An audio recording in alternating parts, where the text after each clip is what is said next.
सुबह की रोशनी पेड़ों के बीच से झांक रही थी। जंगल में एक नई रोशनी उतर रही थी।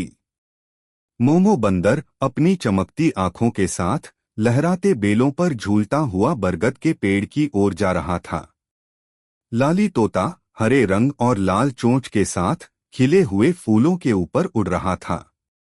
डोडो बतख सफेद मुलायम पंखों के साथ चमकते तालाब के पास खुशी से कूद रही थी। तीनों दोस्त बरगद के पेड़ के नीचे मिले। उनके चेहरों पर सुबह की रोशनी और मुस्कान चमक रही थी।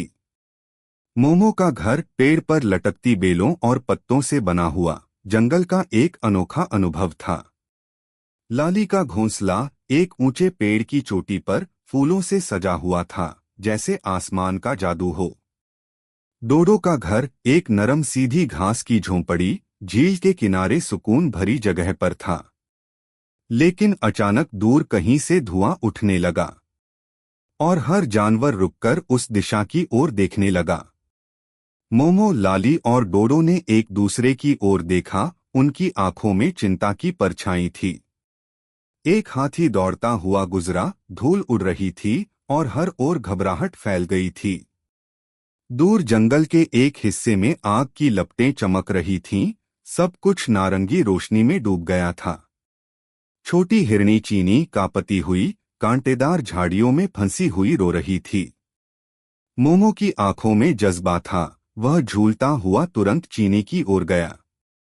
लाली आग के ऊपर उड़ती हुई चिल्लाकर मदद बुला रही थी। उसके पंख आग की रोशनी में चमक रहे थे। मोमो कांटों भरी बेलों को खींच रहा था। उसका चेहरा मेहनत से लाल हो गया था। डोडो अपनी चोंच में पानी भरकर आग बुझाने की कोशिश कर रही थी। लाली ऊपर से राह दिखा रही थी। जैसे जैसे आग करीब आ रही थी, वह सबको रास्ता बता रही थी। तीनों दोस्तों ने मिलकर चीनी को उठाया और पीछे से आग की लपटें उनके कदमों को छू रही थीं। रात के अंधेरे में एक नदी के किनारे सब भीगे हुए, थके हुए लेकिन सुरक्षित थे। जंगल में अंधेरा था। सभी जानवर चिंता में एकत्र हो गए थे। लाली एक शाख पर बैठी आंखें बंद करके दुआ मांग रही थी। मोमो और डोडो एक दूसरे का हाथ पकड़े खामोशी में उम्मीद कर रहे थे। दूर आसमान में एक बिजली चमकी और बादल घने होने लगे। पहली बूंद चीनी के सिर पर गिरी और हर चेहरा खुशी से चमक उठा।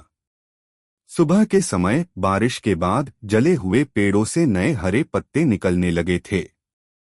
बाबा तोजो कछुआ धीमे कदमों से मुस्कुराता हुआ राख पर चलता जा रहा था। हर जानवर उसके आसपास बैठा था। वह उन्हें सब्र और तकदीर की बात समझा रहा था। मोमो ने प्यार से चीनी को फूल के पास चलना सिखाया। पेड़ों की टूटी शाखों में से रोशनी वापस आई। यह एक नए सफर की शुरुआत थी। बंदर बेलों को दोबारा जोड़ रहे थे। घरों को नई शक्ल दी जा रही थी। हाथी अपनी सूंड से जली हुई लकड़ियां हटा रहे थे। डोडो अपना नया घोंसला मजबूती से बना रही थी, पत्थर और घास से।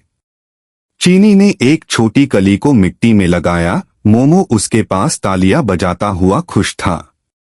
जंगल रंगों से भर गया। हर तरफ फूल, फल और खुशियां थीं। मोमो, लाली, डोडो और चीनी गोल घेरा बनाकर नाच रहे थे, फूलों की लड़ियों के नीचे। रास्ते नई पौधों और खिले फूलों से सज गए थे। जंगल के सारे जानवर हंस रहे थे, मिलकर जश्न मना रहे थे। लाली ने आसमान की ओर देखा। उसके पंख सूरज की रोशनी में चमक रहे थे।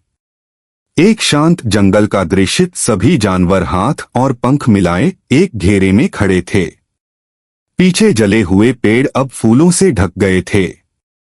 उनकी मुस्कान में एक संदेश था, जब मुश्किल आए तो मिलकर उम्मीद जगाओ।